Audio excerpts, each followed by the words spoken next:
On the news, Appeal Court sets aside tribunal judgment, upholds Adeleke as Osun State Governor. Court grants Obi Atiku's request to serve President-elect Bola Tinubu petition.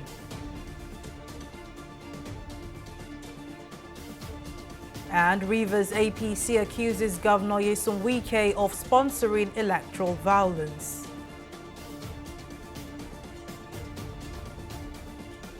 Glad to have you join us on News Now. I am Mary Kanu. We begin the news with the latest development in Osun State as the Court of Appeal sitting in Abuja has set aside the decision of the Osun State Governorship Tribunal and has upheld the election of Ademola Adeleke as the governor of the state.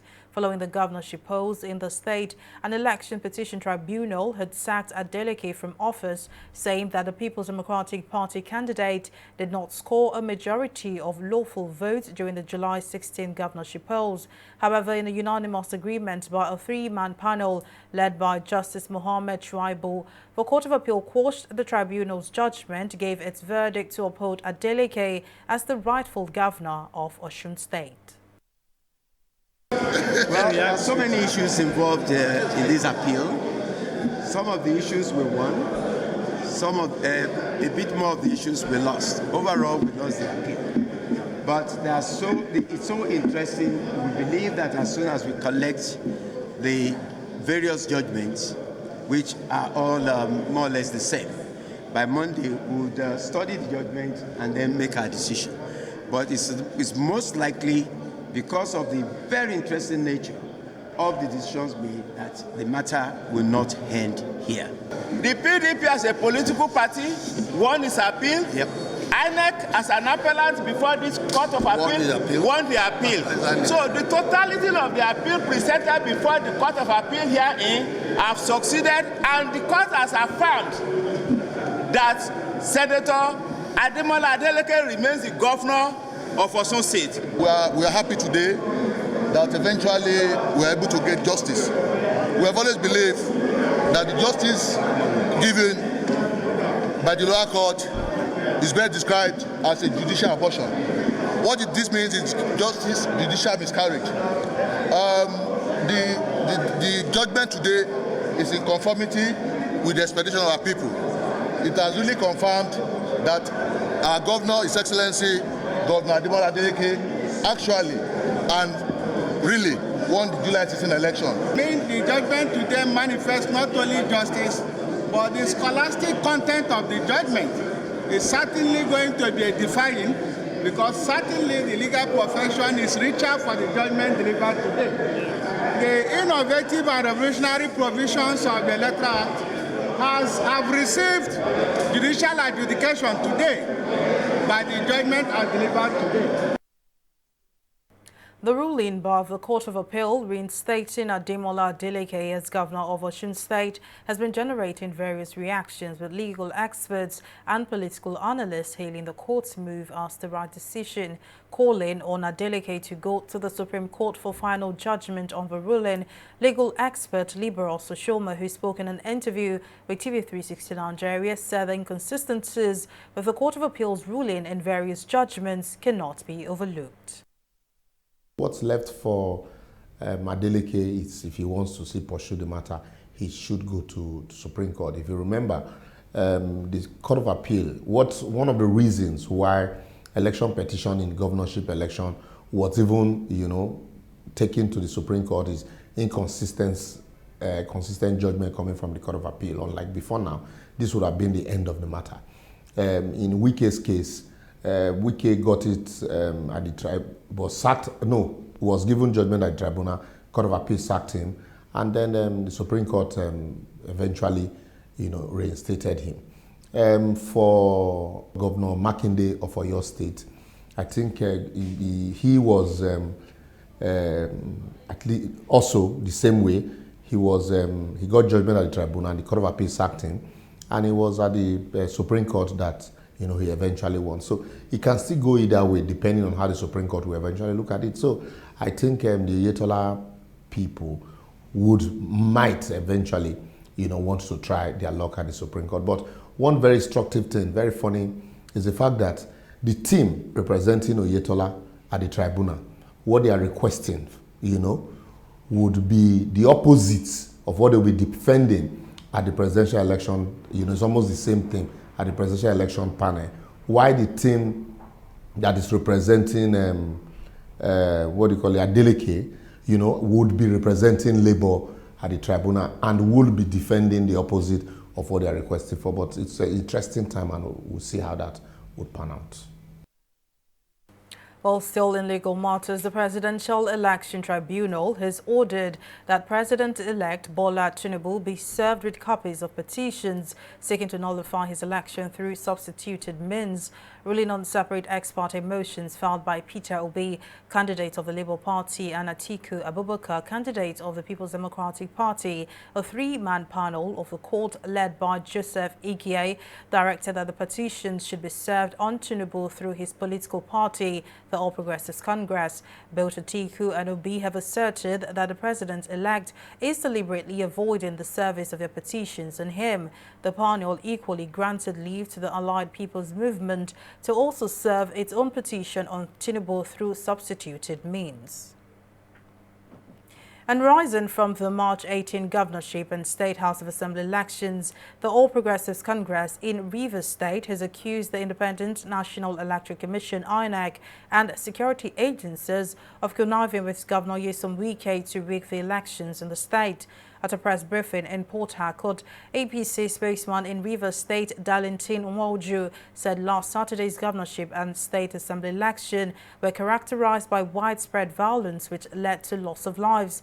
Nwoju alleged the 4 APC members were killed in Ahoada West local government area, with 2 persons still missing. Nwoju also questioned the police on why it was yet to commission an investigation into all the killings that took place in the state, with a view to bringing the perpetrators to book, and maintained that the party's governorship candidate, Tonye Cole, will soon approach the court to claim his stolen mandates. While still in electoral matters, an independent monitoring group under the aegis of Forum of Election Observers Groups have said that the outcome of the governorship and State House of Assembly elections in Ogun State largely reflect the opinion of the vast majority of residents, in line with the assessment of various stakeholders, including local observers. Coordinator of the group, Ayodeji Ologun, who made the statement at a media briefing in Ikeja, Lagos, expressed a vote of confidence in the Independent National Electoral Commission over the conduct and eventual results of the polls. Ologun stressed that the clarification became necessary considering a series of reports and agitations so far generated by the outcome of last Saturday's elections. This report becomes very important, considering series of reports and agitations so far generated by the outcome of the last Saturday's election. A negative report being attributed to it by some politically exposed interests. Our failures organization, for instance, had observers deployed to observe the governorship and national election in Ogun State. Our findings revealed that certain lapses and reports of malfeasance that impacted on the quality of the process in the polling unit in the state, and that nonetheless were insignificant compared to the progress made during the election. That the outcome of the governorship election in Ogun State largely reflects the opinion of the vast majority of Ogun State people, and very much in line with the assessment of various stakeholders, including local and international observers who witnessed the election. Finally, we wish to state that every Democrat who are committed to the advancement of our democracy must discourage every attempt by politicians and political parties to report to self-help. We encourage every aggrieved individuals and parties to explore the legal opportunities available in seeking redress, rather than encouraging any form of action that seeks to undermine our democracy and destabilize our peaceful coexistence as a people. At least 201 kidnapped victims have been rescued in the last 2 weeks in various military operations in Borno and Kaduna states. The Director of Defense Media Operations, Major General Musa Damadami, made the disclosure during the bi-weekly briefing at the Defense Headquarters. Damadami added that troops of Operation Wellstroke neutralized 14 terrorists, arrested 12 terrorist logistics suppliers, and rescued 16 abducted civilians. On 14th March 2023, troops conducted clearance operations to terrorist enclave within Ngara local government area of Borno State. During the operation, troops made contact with Boko Haram and Islamic State of West African Province terrorists, and following the firefight, 6 terrorists were neutralized. Troops exploited the general area and recovered 3 AK-47 rifles, 10 den guns, 12 dummy rifles, 118 rounds of 7.62mm by 50mm NATO ammunition, 10 rounds of 7.62mm by 54mm NATO ammunition, 1 round of 12.7mm NATO ammunition, 41 livestock, 2 mobile phones, and the sum of 4,000 naira only. Troops also rescued 49 kidnapped civilians, comprising of 26 adults and 23 children. Additionally, between 15 and 22nd March 2023, troops on fighting patrol to Boko Haram and Islamic State of West African Province enclave at villages within Biu, Goza, and Bama local government areas of Borno State had an encounter with terrorists. Following a fierce firefight, troops neutralized 7 terrorists and arrested 5. Troops exploited these various locations and recovered 4 AK-47 rifle, 7 AK-47 magazine, 1 60mm mortar bomb, 1 firing pin, 102 rounds of 7.62mm special ammunition, 2 donkey, 10 mobile phone, 10 sachets of Anzol tablet, 199 sachets of Tramadol tablets, and the sum of 4,370 naira only, as well as rescued 64 kidnapped victims. The Economic Community of West African States, ECOWAS Parliament, has attributed the poor access to reliable, sustainable and affordable energy in the region to the challenges of insecurity and lack of funding. The Speaker, Sidi Tunis, disclosed this at a 5-day joint parliamentary committee in Freetown, Sierra Leone, with the theme Building the Regional Energy Market for a Just Energy Transition. Tunis decried the awful lot of about 180 million West Africans subjected to poor distribution capacity and called for a joint effort by member nations in providing sustainable solutions to the challenges. If you look at the past 20 years, in the year 2000, our electricity access was just about 35%. And if you look at the electricity access in 2020, you will see that we have reached 60% access. It means it's taking us 20 years to double our electricity access. And if you look at this increase, if you compare it with other parts of the world, our progress was very slow. Again, if you look at the access that we have achieved, what you realize is that majority of these access are centralized in urban centers.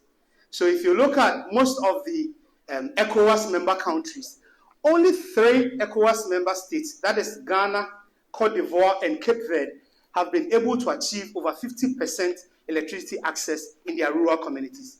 So overall, about 163 million people in West Africa do not have access to electricity. The Socio-Economic Rights and Accountability Project, SARAP, says it has sensitized over 11 million vulnerable Lagos residents in its quest to create awareness on the state's social protection policy. Given details of its 2-day review meeting on the effective mechanism for promoting accountability for social protection policy, the group urged the government to do more in delivering benefits of the policy to the people. Our correspondent, Sidney Okafor, has more details in this next report. In March 2022, the Lagos State government unveiled its social protection policy. The aim of the policy, according to the government, was to provide succor to the poor and vulnerable in the state.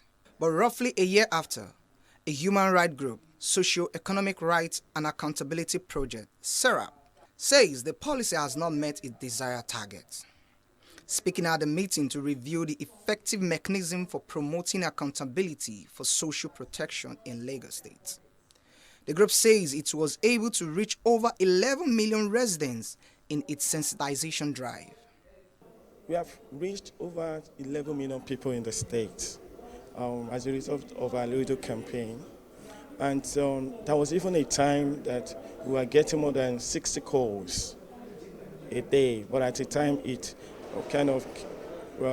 it reduced to 10 calls after the radio campaign programs. We still receive calls from time to time asking us for information about how to access the social protection implementation in the state. In its review, the group also raised concern about reports of residents denied access to benefits of the social protection policy. They, however, assured that justice will be delivered to the people. When they go to Alausa and they are turned down, we expect that they feed us back, and then we can explore other measures to see that we hold them accountable. So usually when we get feedback, we call the implementing MDAs to see that they do what is right as far as this is concerned. For Tolani Ojori, the state chairman of Albinism Association of Nigeria, the lack of awareness on numerous programs established by the state government for people living with albinism is the major challenge. We were able to identify the gaps that, yes, the government is doing some programs in which these vulnerable citizens, the ones that concern me, are persons with disability, with a major focus on persons with albinism. And we realized that there were some gaps, that the government was doing a lot of programs that people were not aware of. And we brought that to the fore. And that's, to a very large extent, all these gaps were closed. It's been 3 years since the outbreak of COVID-19 virus, which put a strain on the socio-economic well-being of millions of Nigerians. Initiatives such as social protection policy aims to combat poverty and deprivation at all levels in the society. Sydney Okafor reporting for TV360 Nigeria. We'll take a break here, but still to come, CBN begins massive evacuation of banknotes to commercial banks. We'll bring you details of the story and more right after this break.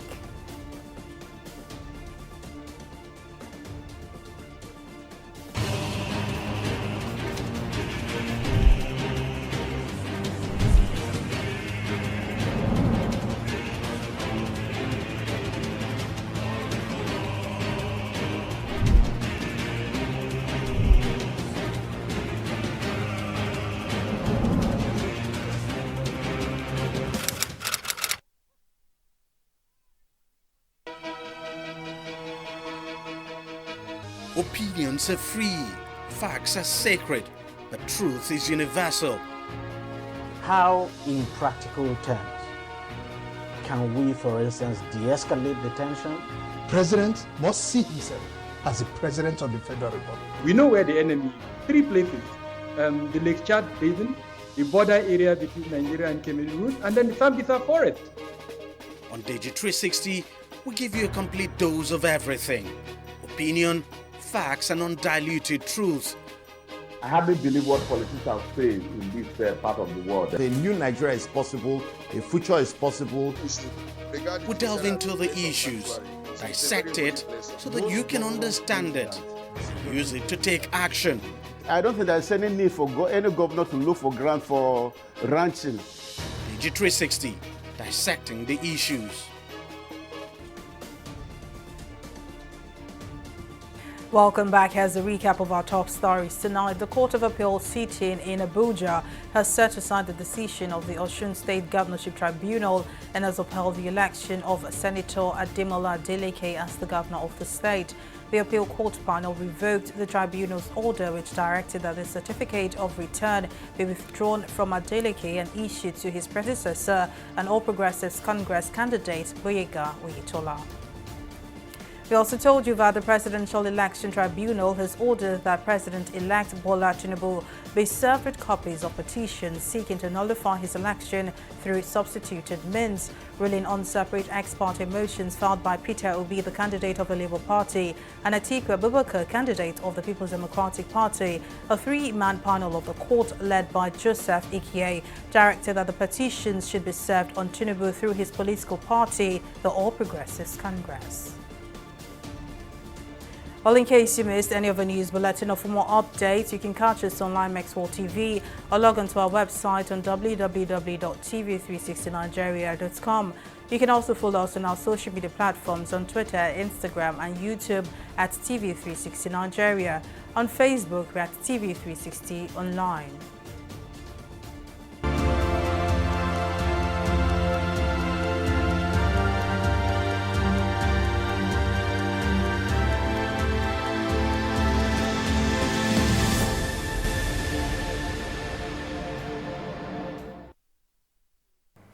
And now to COVID-19 stories and updates. President Joe Biden's order that federal employees get vaccinated against COVID-19 has been blocked by a federal appeals court.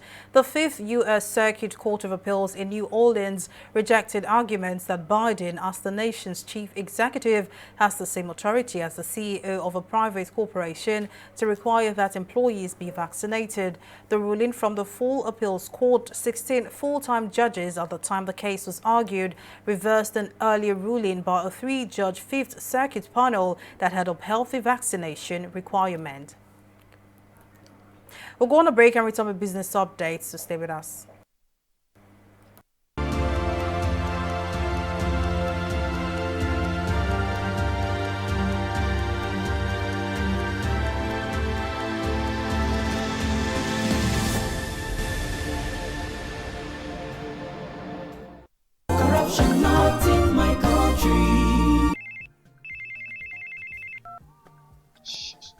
Hello, Alhaji. Right now I'm in Abuja. No.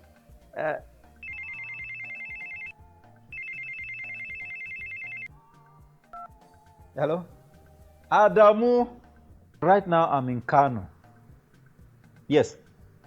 When I get back, I will just call you. Look, what is wrong with you? I'm talking on the phone and you are gesticulating and doing. What's wrong with you? Daddy, where exactly are we as we speak? Are you alright? This is Lagos. Well, you just lied to someone that we're in Abuja. Keep quiet. Who told you can tell an elderly person is lying? Daddy, you just lied. And by lying, you are raising corrupt children for the future of Nigeria. That is corruption, not in my country. Corruption not in my country.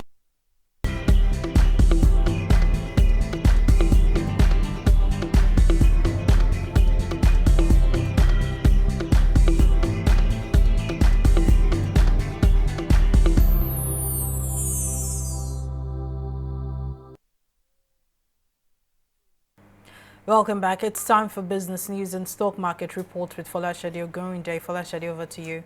Many thanks, Mary. And in business, as part of efforts to tackle the worsening Naira crisis, the Central Bank of Nigeria, CBN, has confirmed the evacuation of banknotes from its vaults to commercial banks across the country as part of a coordinated effort to ease the circulation of banknotes of various denominations. The CBN has also directed all commercial banks to open for operation on Saturdays and Sundays. According to a statement by the Acting Director of Corporate Communications Department of the CBN, Issa Abdul Mumin, the CBN has also directed all banks to load their automated teller machines, ATMs, as well as conduct physical operations in the banking halls through the weekends. National Petroleum Company Limited, NNPCL, has said that Nigerians had missed enormous infrastructure development due to the protracted fuel subsidy regime in the country. Speaking on Thursday, Lawal Musa, a senior business advisor to Mele Kyari, Group Chief Executive Officer of NNPC Limited, said the federal government spent as much as 4.8 trillion naira annually on petrol subsidy at the expense of the well-being of Nigerians. According to Musa, deregulation of petrol can deliver up to 500,000 new houses, provide additional 27,000 megawatts of electricity to Nigerians, and also educate and skill up to 2 million students at all levels. We'll take a break now and return with a review of the stock market. To stay with us.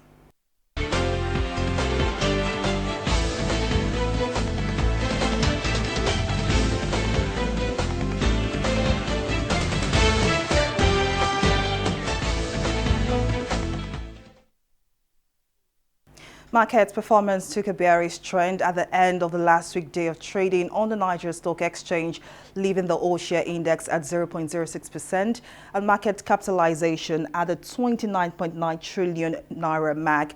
Now, the market breadth, however, ended positive with 13 gainers and 11 losers. Now, speaking of losers, ICO Insurance came out last with an end-of-day price appreciation of 5%. At 57 kobo per share, followed by Wapik Insurance. Now, the gainers chart, MPF Microfinance Bank led the gainers with 6.94% share price appreciation, closing at 1 naira 85 kobo per share, followed by Geregu Power. Now, the end of trading today, a total of 137 million volume of shares valued at 3.8 billion naira, exchange hands in 2,912 deals. Now, away from the NGX to our select global stocks, FTSE, Dow Jones and Nikkei are all in the reds. I mean, take a look at this table. You can see that FTSE ended in the reds at 1.34%, Dow Jones at 0.25%, and Nikkei Asian stocks ended also in the reds at 0.13%. Now, for London stock FTSE, it was dragged by energy shares that tracked oil prices lower, while banks extended deadlines at the end of a turbulent week as fears of a global banking crisis lingered. And that's it on Business News and Stock Market Review. Back to you, Mary, for the rest of the news. Thank you for the update, Falashade. Now on the global scene, Ukraine President Volodymyr Zelensky has said delays in sending fighter jets and long-range missiles could extend the war after he paid a visit to the frontline southern region of Kherson. Speaking on a train to Kyiv after his third visit in 2 days to war-ravaged areas near the front lines in the south and east of Ukraine, Zelensky gave an emotional account of what he had seen as he addressed the summit of European Union leaders gathered in Brussels via video link, while he welcomed a recent EU plan to send Kyiv 1 million artillery shells. He kept up his demands for warplanes and missiles that he believes will be more effective at pushing back Russian forces. Well, it's time for Entertainment Report.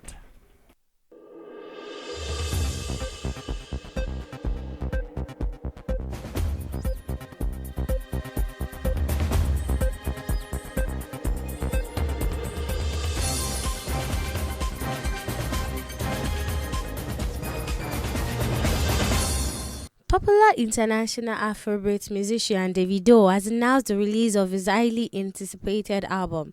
Davido has been off the music scene and social media for months after the tragic loss of his only son Ifeanyi, which led to him deleting several pictures and videos from his social media account. The singer returned with a video announcing his new project titled Timeless.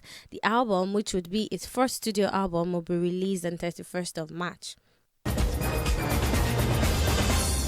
Nigerian Nollywood actress Anne Njemanze has served the popular filmmaker Zeb Ejiro along with Film One Entertainment and Film Tribe Media with a sum of 50 million naira lawsuit for copyright infringement of Domitila the Reboot. This announcement, however, came after she played a titular character in the remaking of the movie on September 16, 2020, years after her rise to fame after playing the same character in 1996. Ejiro has, however, reacted by serving the actress with a countersuit for 500 million naira. In a statement of defense filed by his lawyers, the filmmaker described her lawsuit as a gold-digging exercise. That's all on the entertainment segment of News Now.